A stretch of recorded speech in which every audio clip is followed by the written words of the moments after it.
Hi hello friends, welcome back to our YouTube channel. కేవలం inter అర్హతతో central government ఉద్యోగాలకు notification విడుదలైందండి. వాతావరణ పరిశోధన కేంద్రంలో జూనియర్ సెక్రటరీ అసిస్టెంట్ మరియు జూనియర్ స్టెనోగ్రాఫర్ ఉద్యోగాలకు నోటిఫికేషన్ విడుదలైంది ఫ్రెండ్స్. ఈ వీడియోలో వచ్చేసి ఈ ఉద్యోగాలకు సంబంధించిన మొత్తం ఫుల్ డీటెయిల్స్ ఎక్స్ప్లెనేషన్ ఇస్తాను మీకు. అంటే ఎగ్జామ్ ప్యాటర్న్ ఏ విధంగా ఉంటుంది, అప్లికేషన్ డేట్, ఏజ్ లిమిట్ అనేది మొత్తం క్లియర్గా చెప్తాను. ఓకేనా? వీడియోని మాత్రం పూర్తిగా చూడండి, అప్పుడే మీకు క్లారిటీ వస్తుంది. ఓకేనా? ఇంకా వీడియోలోకి వెళ్ళే ముందు ఒకే ఒక్క రిక్వెస్ట్ అండి, ఈ వీడియోని లైక్ చేసి మీ ఫ్రెండ్స్కి షేర్ చేయండి. అలాగే కొత్తగా ఎవరైతే ఛానల్ని చూస్తున్నారో ఛానల్ని సబ్స్క్రైబ్ చేసుకోండి. ఓకేనా? ఈ వీడియోలోకి వచ్చినట్లయితే friends, CSIR national environmental engineering research institute, council of scientific and industrial research, Nehru Marg, Nagpur, Maharashtra నుంచి నోటిఫికేషన్ రిలీజ్ అయింది. ఇది నేషనల్ ఎన్విరాన్మెంటల్ ఇంజనీరింగ్ అంటే వాతావరణ పరిశోధన కేంద్రంలో అడ్వర్టైజ్మెంట్ నెంబర్ నేరీ 1/2025లో ఫస్ట్ నోటిఫికేషన్ ఇది. Date of commencement of online application 0/1/4/2025.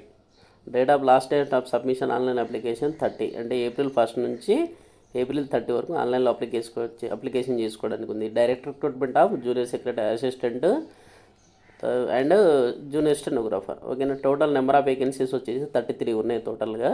CSIR national environmental engineering research institute with headquarters at Nagpur, Maharashtra and having 5 zonal సెంటర్స్లో ఉంటాయండి. ఢిల్లీ, ముంబై, చెన్నై, కోల్కతా అండ్ హైదరాబాద్లో కూడా పోస్టింగ్ వచ్చే అవకాశం ఉంది మీకు. ఓకేనా?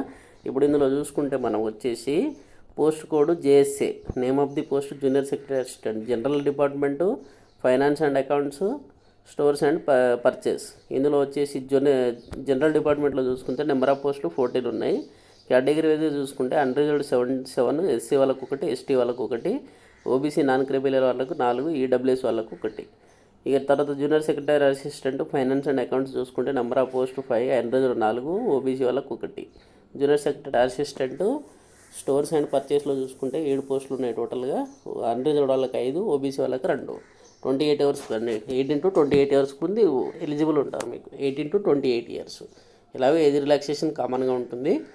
పే లెవెల్ 2 ఇస్తారండి. లెవెల్ 2 అంటే 19,900 అంటే దాదాపు మీకు 35,000 నుంచి వాళ్ళు క్లియర్గా ఇచ్చేసారు. యాజ్ పర్ 7th సిపిసి మీకు total enrolment approximate 36,493 in Nagpur.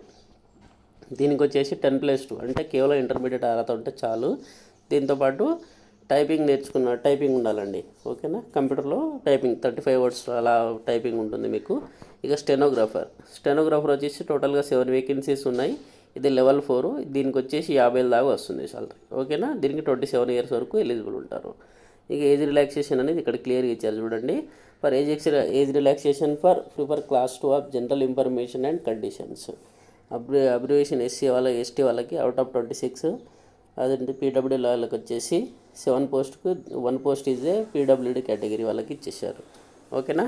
ఇదండి దీనికి సంబంధించి కామన్గా ఇదైతే ఉంటుంది మీకు. ఏజ్ రిలాక్సేషన్ అయితే 3 years, 5 years అలా రిలాక్సేషన్ అయితే ఉంటుంది. క్లియర్గా మెన్షన్ చేయలేదు వాళ్ళు. ఇక మినిమం క్వాలిఫికేషన్ చూసుకుంటే 10+2 అంటే ఇంటర్మీడియట్ అర్హత ఉండాలి. జూనియర్ సెక్రటరీ అసిస్టెంట్కి అయితే డిఓపిటీ ప్రకారం 10th స్టాండర్డ్ ఉండాలి. యాజ్ ఈక్వలెంట్ 10th పాటు 12th ఉండాలండి. ఓకేనా? ఇది లేదంటే డిప్లొమా 3 years వాళ్ళు ఉన్నా కానీ ఎలిజిబుల్. దీనికి సెలక్షన్ ప్రొసీజర్ వచ్చేసి ఫస్ట్ ఎగ్జామ్ రాస్తారండి. అంటే selection committee duly constitute by the director CSIR NEERI will be short list candidates on the basis of data filled by applicant. అంటే ఫస్ట్ మీరు అప్లికేషన్ పెట్టగానే అప్లికేషన్ ప్రకారం మీకు వాళ్ళు షార్ట్ లిస్ట్ చేస్తారు. తర్వాత మీకు అడ్మిట్ కార్డ్ అనేది రిలీజ్ చేస్తారు. ఓకేనా? తర్వాత the selection will be based on competitive writing examination and professional test computer. ఇది ఫస్ట్ ఎగ్జామినేషన్ ఉంటుంది. 2 ఎగ్జామినేషన్ ఉండిన తర్వాత మీకు కంప్యూటర్ టెస్ట్ ఉంటుంది. దాని తర్వాత మీకు ఫైనల్ లిస్ట్ అనేది రిలీజ్ చేస్తారు. ఓకేనా?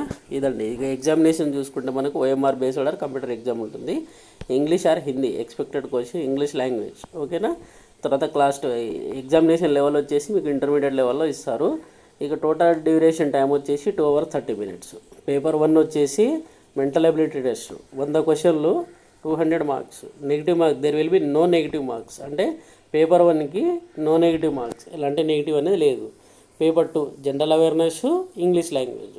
జనరల్ అవేర్నెస్కి 50, ఇంగ్లీష్ లాంగ్వేజ్కి 50 అంటే 150 దానికి 150 దీనికి 300 marks. 1 negative mark for every wrong answer. అంటే ఒక క్వశ్చన్కి 3 మార్క్స్ ఇస్తున్నాడు, నెగిటివ్ మాత్రం 1 మార్క్ మైనస్ చేస్తున్నాడు. ఓకేనా. దీంట్లో ఫైనల్ లిస్ట్ మాత్రం ఏ విధంగా, ప్రిపరేషన్ లిస్ట్ ఏ విధంగా ఇక్కడ క్లియర్ ఇచ్చారు చూడండి. మీకు preparation for merit list sorry proficiency test in computer qualifying. ఈ ప్రొఫిషియన్ టెస్ట్ అనేది జస్ట్ క్వాలిఫైయింగ్ నేచరే. Paper 1 written exam is also qualifying nature. ఓకేనా. పేపర్ 1 ఎగ్జామ్ కూడా జస్ట్ క్వాలిఫైయింగ్ నేచరే. The selection committee will be fix the minimum cut off marks on paper 1. Paper 1లో cut off మార్క్స్ని బట్టి paper 2కి allow చేస్తారు. Paper 2 will be evaluated only for those candidates who secure minimum thresholds to be determined by the selection committee paper 1. The final merits will be prepared only the basis marks are obtained paper 2. ఎవరైతే paper 2లో మంచి marks తెచ్చుకుంటారో వాళ్ళకి మాత్రమే job వస్తుంది. ఓకేనా. ఇది కూడా same అండి. కాకపోతే పేపర్ 1 అనేది కూడా ఇంపార్టెంటే. మీరు దాంట్లో మినిమం క్వాలిఫై అయితేనే కానీ మీరు ఎలిజిబుల్ అవ్వలేరు. ఓకేనా. జూనియర్ స్టెనోగ్రాఫర్కి కూడా సేమ్ అండి. చూశారు కదా, సేమ్ మా క్వశ్చన్స్. కాకపోతే ఎగ్జామ్ ప్యాటర్న్ దగ్గర కొంచెం చేంజ్ అవుతుంది దీనికి.